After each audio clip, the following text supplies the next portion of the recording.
Teknologi nuklir Indonesia sedang bagus-bagus. Teknologi nuklir Indonesia yang direncanakan tahun 2030 akan segera dibangun di Pulau Bangka. Banyak negara dan non-negara yang berusaha ingin menghalangi Indonesia mampu memiliki teknologi nuklir ini. Beberapa kerjasama telah dilakukan, dan yang paling dekat dan paling terlihat adalah di Bangka Belitung, yang segera akan dibangun pembangkit listrik tenaga torium. Apa-apa saja tantangan dan apa itu sebenarnya teknologi ini, dan seperti apa keuntungan yang didapatkan oleh Indonesia ketika memiliki pembangkit listrik ataupun teknologi nuklir ini.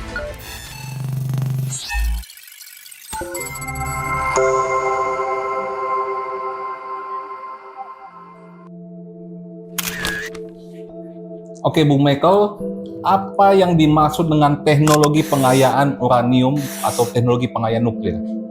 Baik, terkait dengan pengayaan uranium ataupun teknologi nuklir, ini adalah berbicara tentang suatu cara ataupun sistem, kalau misalnya kita bicara pengayaan uranium, untuk mengelola uranium ini supaya lebih bermanfaat. Nah, biasanya uranium kita gunakan sebagai untuk bahan bakar untuk reaktor nuklir. Baru ada juga untuk senjata nuklir, ataupun biasanya di dalam laboratorium nuklir untuk memberikan sebagai penanda ataupun untuk melakukan proses dalam laboratorium tersendiri untuk bahan-bahan nuklir tersebut. Jika kita memiliki kemandirian dalam hal teknologi ini, kita kan banyak nih mineralnya di Indonesia. Seberapa menguntungkan bagi negara kita? Baik, jadi berbicara tentang energi, terkhusus dengan teknologi nuklir ini kan, ini sangat banyak kita manfaatkan yang didapatkan ketika kita melakukan ataupun menggunakan teknologi ini. Yang pertama, kita ketahui energi nuklir ini sangat berlimpah dan sangat konsisten. Kemudian energi nuklir ini dia ramah lingkungan. Memiliki limbah pun sekalipun, ini sangat mudah untuk dikelola limbahnya dan jumlahnya sangat sedikit daripada manfaat yang kita dapatkan. Kemudian teknologi ini juga bisa kita kembangkan di dunia industri, di dunia kesehatan, ataupun di dunia infrastruktur. Baru kemudian energi nuklir ini juga dia sangat tidak tergantung dengan fluktuasi ekonomi di luar, global, dan juga konsisten, dia tidak terpengaruh oleh misalnya cuaca ataupun suhu ataupun keadaan sesuatu, karena dia sudah dirancang sedemikian rupa untuk bisa digunakan dalam kondisi apapun. Seberapa jauh kita tertinggal dengan negara-negara lain soal teknologi ini? Kalau bicara ketertinggalan, mungkin kita kalau berbicara di ASEAN, kita tidak ketinggalan karena memang di ASEAN tersendiri ini hanya beberapa negara yang mempunyai reaktor nuklir. Sepengetahuan saya, Vietnam mempunyai, ada kerjasama dengan Tiongkok akhir-akhir ini, dan juga kita sudah memiliki teknologi ini sejak tahun 50-an kali. 50-an. Nah, jadi itu awal mulanya ketika proses pembangunan reaktor nuklir kita yang ada di Serpong, di Bandung, sama di Jogja. Jadi kok bicara tertinggal tidak, tetapi dalam dengan kurun waktu awal mulai kita untuk membangun teknologi ini, dibandingkan orang yang ataupun negara yang sudah memiliki reaktor nuklir dalam 10 tahun terakhir ini, kita ketinggalan karena mereka sudah melakukan pengembangan yang lebih dan lebih. Nah, jadi ya memang ini kan akan bermuara dengan kebijakan dari suatu negara tersebut. Padahal di ASEAN itu tidak banyak negara yang mempunyai bahan bakunya. Kita punya bahan baku berlimpah, tetapi perjalanan teknologi ini stuck. Itu kenapa kira-kira? Apakah ini karena sifatnya politis atau karena ketidakmampuan anggaran negara? Baik, memang di beberapa negara ataupun kita sendiri, memang semua akan terkendala dengan finansial ataupun terkendala yang non teknis. Tetapi kan semua pasti akan ada jalannya. Seperti yang Bung Martin tadi sampaikan terkait dengan finansial, ini kan bisa dengan program kerjasama dengan negara yang sudah mempunyai teknologi nuklir yang sudah mumpuni. Nah, itu kan ada terbuka dia, seperti di Rusia ada namanya Rosatom. Nah, mereka siap untuk melakukan bantuan untuk pengembangan nuklir kita dengan cara mereka bangunkan, mereka operasionalkan dalam beberapa waktu hingga pada saat waktunya itu akan kita miliki sepenuhnya. Nah, dan juga mungkin ada kayak semacam terkendala non teknis. Ini kan hal yang bisa dilakukan dengan dijawab dengan kita melakukan sosialisasi. Hari ini kan kita ketika berbicara nuklir kan masyarakat langsung berpikir tentang bom nuklir lah, meledak seperti Hiroshima, Nagasaki, Chernobyl. Tapi kan sesuai dengan kemajuan zaman teknologi, semua hal-hal itu bisa diminimalisir. Itu namanya dengan sistem proteksi fisik. Jadi semata-mata dibangun reaktor nuklir ataupun PLTN ataupun hulu ledak nuklir itu sudah dipikirkan bagaimana ketika ada bencana alam, ketika ada gangguan non teknis seperti masyarakat ataupun ada perang. Nah, jadi kan ini semua sudah ada dia mitigasi. Ya, mitigasi bencananya ketika akan terjadi. Jadi aku pikir kalau SDM ya tidaklah, karena kan kita juga sudah punya reaktor dan saya kenal beberapa memang udah ahli ekspor dan juga digunakan di luar negeri sana untuk pikirannya dan juga inovasi-inovasinya. Jadi pikir tidak ada kendala, ini cuma persoalan mau tidak mau atau ya ada keinginan juga kita untuk tidak mau maju karena teknologi sudah ada kan, tinggal istilahnya kalau di kita di masyarakat tinggal tekan tombol start saja, ini jalan ini pasti barang ini. Saya masuk di non teknis tadi soal masyarakat yang takut dan lain sebagainya. Menurut Anda sendiri, apakah itu memang murni rasa kekhawatiran masyarakat yang menentang teknologi ini, atau ada yang memencet tombolnya untuk berteriak menolak ini? Ini berdasarkan dari beberapa contoh kasus yang ada di Indonesia. Jadi kan kita dulu mengenal Badan Teknologi Atom Nasional Batan. Jadi mereka sudah punyai pilot project untuk pembangunan PLTN. Nah, jadi dalam pembangunan PLTN ini kan ada dia survei yang dilakukan di mana lokasi yang pas untuk dilakukan pembangunan. Nah, jadi kemarin itu ada di Bangka Belitung, salah satunya wilayahnya. Galisa.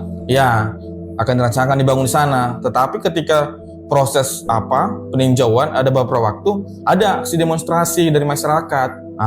Didapatkanlah data, ternyata masyarakat ini memang beberapa tidak mengetahui secara utuh nuklir ini sebenarnya apa.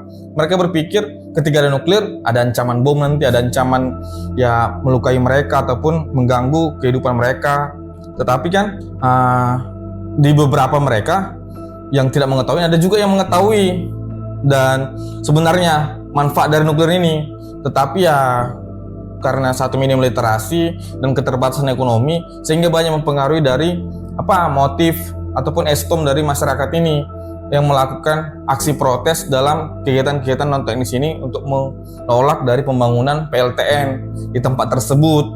Dan juga memang di beberapa tempat di dunia memang ada aksi-aksi yang seperti itu kan, seperti Greenpeace yang dengan untuk penghijauan, untuk menolak pembangunan reaktor nuklir. Ada beberapa, tetapi kan akan ada juga kelompok-kelompok yang memang tidak menginginkan kemajuan itu ada di suatu wilayah ataupun negara tersebut. Ini ya lebih sifatnya ke politis lah. Jadi tapi hal itu ada memang terjadi saat ini maupun di Indonesia ataupun di luar sana. Anda ini kan sudah lebih banyak pengalaman dari banyak putra-putra bangsa soal terkait keamanan nasional, khususnya teknologi nuklir dan bahan bakunya uranium dan thorium.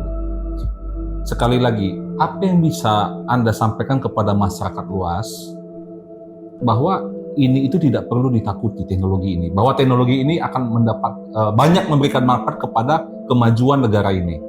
Bisa coba Anda sampaikan singkat kenapa kita harus menerima teknologi ini dan bahu-membahu supaya ini dapat diwujudkan dengan sesegera mungkin. Baik, jadi memang untuk kita masyarakat umum memang kita harus memahami nuklir ini adalah salah satu energi yang sangat besar dan melimpah. Baru jika kita berbicara untuk jumlah energi yang dihasilkan, ini sangat ekonomis. Jadi akan menunjang akan menunjang dari sisi perekonomian kita, sehingga yang biasanya kita keluarkan biaya besar untuk biaya listrik dalam sebulan, dengan energi nuklir ini akan mengurangi hampir setengah biaya yang kita keluarkan untuk biaya listrik yang kita keluarkan untuk yang listrik konvensional. Baru energi ini sangat konsisten, jadi tidak dipengaruhi oleh situasi politik ataupun situasi ekonomi secara global. Kita kan pasti mengenal itu ada perang di Ukraina sehingga BBM naik lah, sehingga mempengaruhi juga untuk gas. Kan itu beberapa negara di Eropa sampai terkatung-katung tidak mempunyai energi untuk gas ke rumah mereka masing-masing. Kemudian juga energi nuklir ini mempunyai fungsi baik di kedokteran, baik di infrastruktur, di pangan, di pertanian, sehingga sebetulnya hari-hari kita ini sebenarnya sudah banyak menggunakan dari energi nuklir ini, karena kita lihat kan uranium juga digunakan ketika di medis kita mau X-ray, CT scan ataupun pembangunan jalan-jalan tol, infrastruktur kita itu menggunakan juga bahan-bahan baku nuklir, ataupun di industri, di pangan, di pertanian.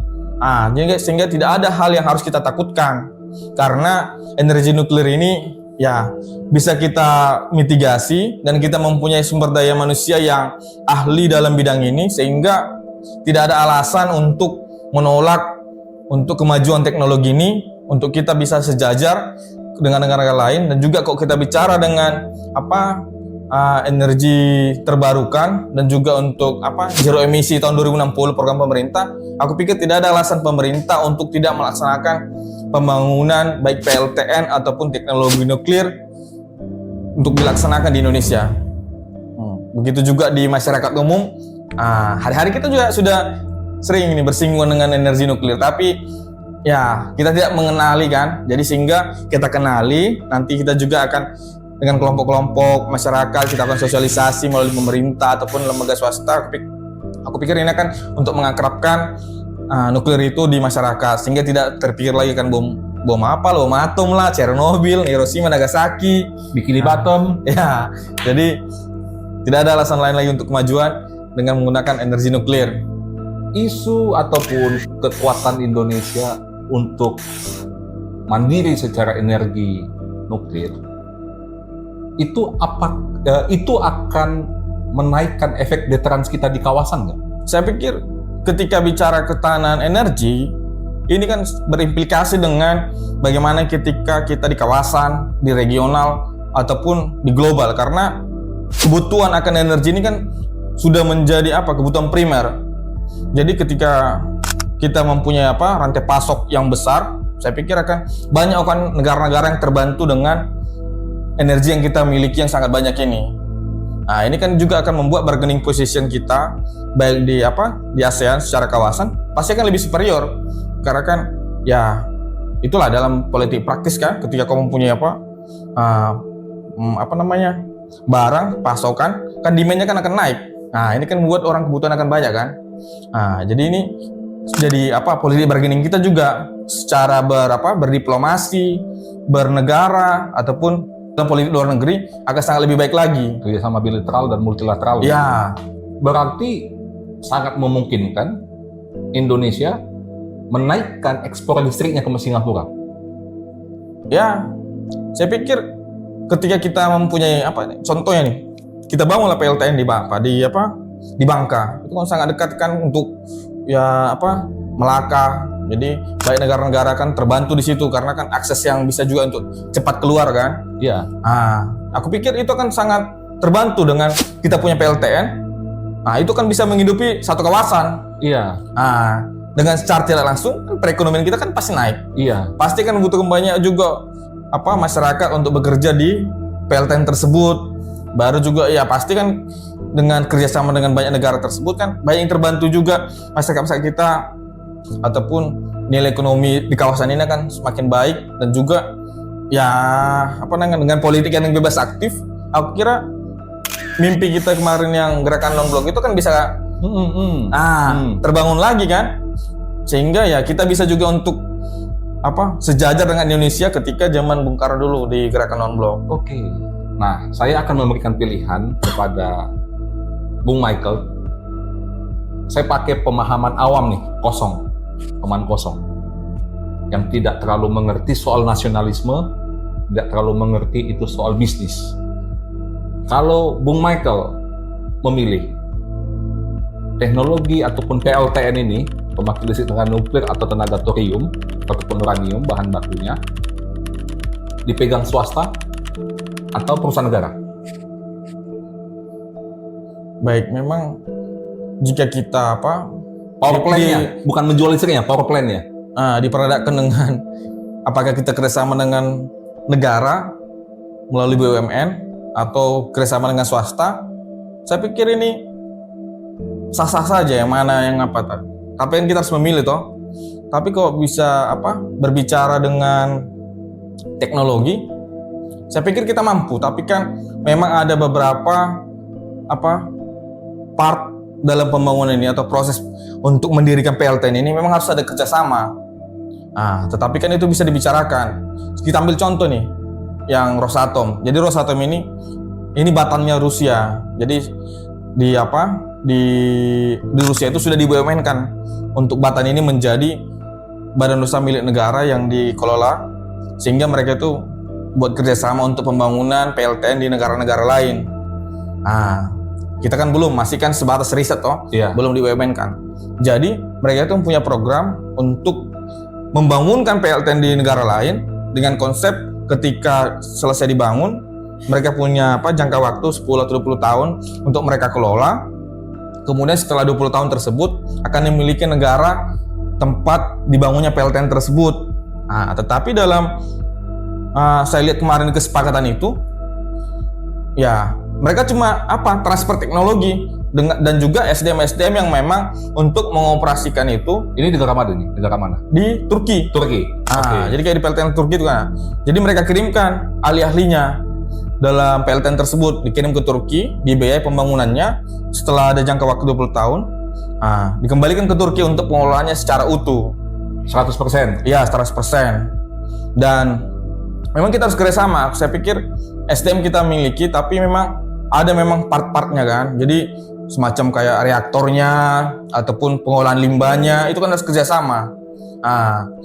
Saya pikir dengan kerjasama salah satu negara, misalnya kayak Rusia ataupun Amerika ataupun Tiongkok, baru kita bangun di Indonesia, baru kita kelola secara BUMN, itu juga bisa. Tapi kan diperhadapkan dengan kekuatan finansial anggaran kita. Apakah ini menjadi fokus utama?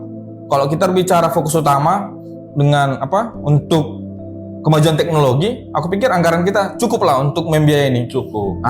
Untuk menjadi suatu BUMN yang dikelola langsung sama kita anak bangsa. Ketika kita bicara nasionalisme, ya kan. Tetapi kan ada juga kan suatu pemerintahan kan kelola anggarannya harus ke pendidikan 20%, ke sana 20%, kesehatan berapa persen. Jadi kan banyak termakan kan. Jadi paling memungkinkan itu kerjasama dengan swasta kalau formatnya begitu. Tetapi kalau kita fokus nih, kita bicara untuk Indonesia emas 2045 dan juga zero emission 2060. Saya pikir 2025 kita fokuskan anggaran semua ke situ, kita bangun, selesai barang itu. Jadi PLTN berdiri, baru setelah berdiri ya lebih banyak manfaatnya kan perekonomiannya, karena kita akan memotong anggaran untuk biaya listrik kita di masyarakat, baru biaya untuk energi kendaraan-kendaraan juga dihemat, dan juga untuk industri kita juga bisa. Jadi ya banyak dia manfaatnya. Jadi saya pikir ini tergantung pemerintah, apakah memang fokus utama untuk PLTN. Saya pikir lebih bagus dia dikelola sama kita langsung dengan bentuk BUMN, sehingga lebih banyak dia manfaatnya. Karena ya kalau dikerjasama dengan swasta kan pasti kan ada dia persenannya. 50% sama Rusia contohnya, 50% sama Indonesia, kan lebih bagus ya kita terima 80% daripada 50% toh. Begitu Bung. Sepertinya Anda optimis 2030 ini akan ada satu pembangkit listrik tenaga nuklir yang berdiri di Indonesia. Sepertinya Anda sangat optimis. Jika berbicara optimis pasti, karena memang mau tidak mau Jadi kan proses pembangunan PLT ini kan butuh banyak waktu kan.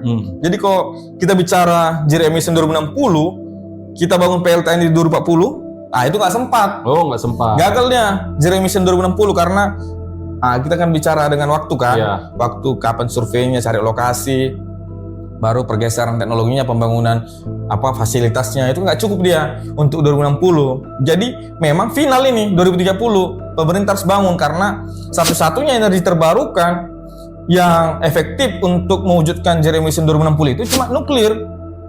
Cuma nuklir. Ya kita bicara matahari. Ini sejauh ini dewasa ini bumi. Kita kan tahu sejauh mana matahari bisa membantu kan. Tenaga surya malam gimana? Jadi cuma nuklir yang konsisten, baru ekonomis, aman, zero emission. Nah, jadi 2060 kita ya bisa kita wujudkan zero emission itu.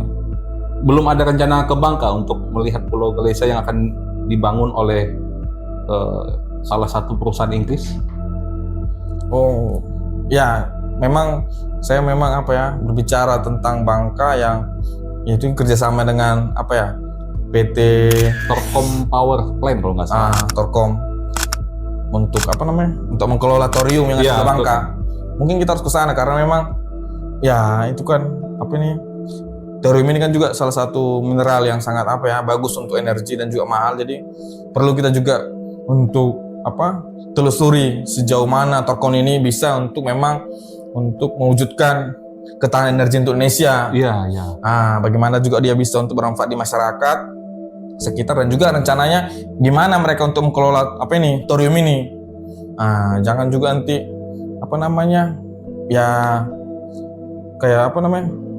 energi kita atau mineral kita yang lainnya di semacam di beberapa tempat kan pengelolaannya kan tidak sustainable kan, baru juga tidak kita rasakan bermanfaat sama kita. Jadi harus kita kawal memang. Harus kita kawal dan juga masyarakat di sana juga harus aware dia. Karena di satu sisi kan energi ini kan sangat banyak manfaatnya, tapi kan kita harus pikirkan juga bagaimana radioaktivitasnya. Ini kan berbicara tentang kesehatan medis kan. Nanti kan ada efeknya ketika semacam kayak uranium itu kan menyebabkan kanker atau tapi kan ketika dikelola dengan baik baru dilihat bagaimana sistem proteksinya. Penting itu kita harus kawal dia PT Torkom itu untuk kelola thorium kita di Pulau Bangka. Oke, saya masih tergelitik ini tadi soal non teknis. Kira-kira ada nggak orang yang menggerakkan masyarakat ini untuk menghambat kemajuan teknologi nuklir kita? Anda ini kan bisa memakai kacamata bahwa ini topik ini adalah topik national security, keamanan nasional kita. Artinya jika ada yang menolak dengan kencang, apalagi dirakin orang, bisa dikategorikan ancaman. Begitu. Punya kepentingan gitu. Anda melihat ada atau tidak? Baik, jadi memang ketika berbicara dengan kepentingan nasional, pastikan ini ada efek domino, ya toh? Iya. Jadi ketika kita mapan dalam teknologi, kan pasti ada kan negara-negara yang juga harus yang membutuhkan kita kan. Dan juga ada negara-negara yang memang tidak ingin negara kita maju. Sorry, berarti non-state aktornya atau state aktor? Ini kita bisa lihat dalam dua sisi. Kita bisa bilang dia non-state sama state. Oke. Tetapi dalam kacamata saya berpikir banyak negara kita ini yang state ini yang dikendalikan sama non-state. Oke. Karena mungkin ketergantungan kan. Kita lihat bagaimana kemarin diplomasi terkait untuk pembelian saham yang 60% ya, Freeport ya. Iya, 60. Bagaimana alotnya lobby-lobby ini kan? Lobby-lobby pemerintah kita dengan pihak McMoran. Dan yang kepikir ini pasti akan terjadi karena masa depan global ini kan berbicara tentang ketahanan energi. Karena kan bumi kan makin makin dewasa, makin tua, dan sumber daya alam juga semakin apa kan, semakin menipis, dan nuklirnya semakin yang lebih konsisten kan, jadi pasti banyak dilirik. Itu juga terlihat kan banyak juga negara-negara yang menginginkan membangun reaktor nuklir, tapi kan di stop semua sama Badan Atom Internasional. Jadi pasti akan ada ini gerakan-gerakan dari non-state untuk menghambat dalam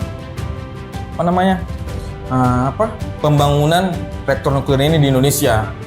Kadang mereka berlindung gerakan hijau lah, atau gerakan-gerakan masyarakat. Dan itu banyak terjadi di seluruh dunia. Jadi bukan hal baru lagi. Apalagi dalam diplomasi negara pastikan juga ya semacam kayak terkait. Artinya secara teori itu sangat memungkinkan akan terjadi begitu ya? Ya, pasti. Gitu. Berarti tergantung bagaimana kedewasaan pemerintah dalam mensosialisasi ini. Nggak kedewasaan lagi nih.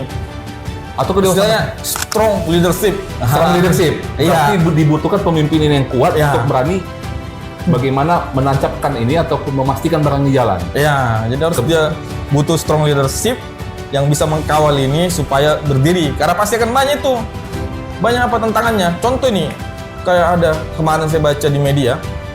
Jadi ada nih peneliti kita yang berbicara tentang PLTN dengan salah satu menteri.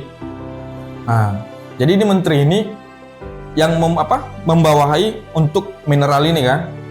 Menteri Indonesia atau luar? Menteri Indonesia. Jadi ketika ditawarkan, tau nggak apa yang dibilang menteri ini? Dia seorang yang kita pikir akademisnya bagus kan, pasti pemahamannya juga bagus kan.